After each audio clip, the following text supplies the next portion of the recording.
Imagine what could be if all 2.4 million Illinois gun owners came together to defend their right to keep and bear arms.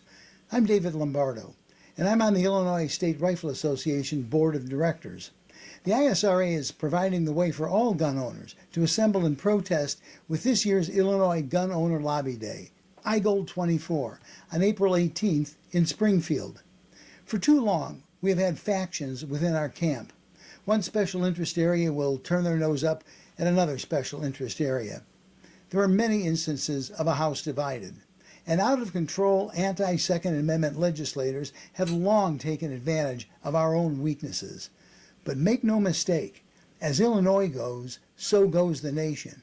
There is a clear and pervasive national effort to methodically and continuously marginalize the Second Amendment toward the goal of eliminating all gun ownership and forcing law-abiding citizens to live at the mercy of gangs in the streets and gangsters in the Capitol. We are the architects of our own demise. We are allowing dangerous political hacks to take away our right to keep and bear arms so that they may rule without fear. I have a different perspective on PICA, the Protect Illinois Communities Act. I see it as a once-in-a-lifetime opportunity to bring all Second Amendment proponents together in solidarity.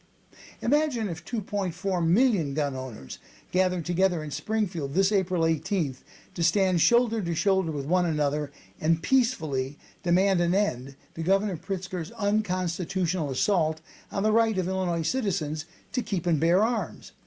Unfortunately, there are two historical perspectives that have prevented us from doing just that.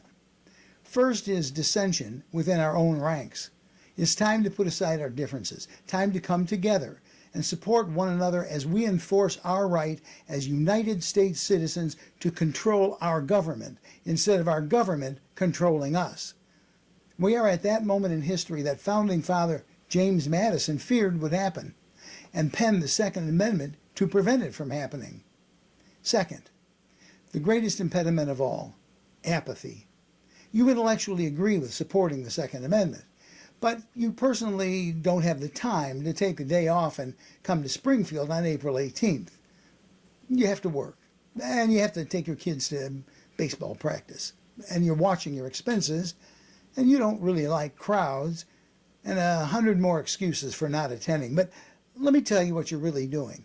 You're selling out your brothers and sisters who take the Constitution seriously and will not allow a rogue governor to destroy our way of life and to make law-abiding citizens helpless targets of street criminals and entitled legislators. You're taking the easy road, the one that leads to becoming a sheep. The Founding Fathers put their property, their fortunes, their very lives at stake to provide us with the Second Amendment. And many of my fellow Illinois gun owners think it's inconvenient to take one day off work and go to Springfield. I cannot stress enough. What is happening in Illinois is being watched carefully by the rest of the country.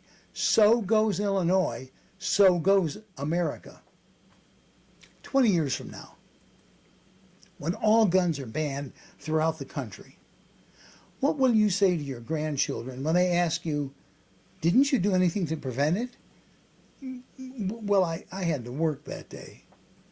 In the 1930s, as German citizens passively watched Hitler amassing power, theologian Dietrich Bonhoeffer warned Germany, silence in the face of evil is itself evil. Not to speak is to speak, and not to act is to act.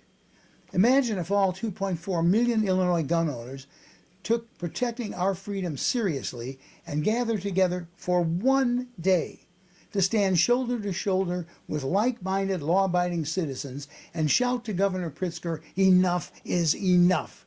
Imagine what it would be like to become first-class citizens again. IGOLD 24, 10 a.m., April 18th at the Bank of Springfield Center in Springfield, Illinois. Imagine 2.4 million of us marching to the Capitol in lawful protest. IGOLD 24, 10 a.m., April 18th at the Bank of Springfield Center. Just imagine it, and then make it a reality.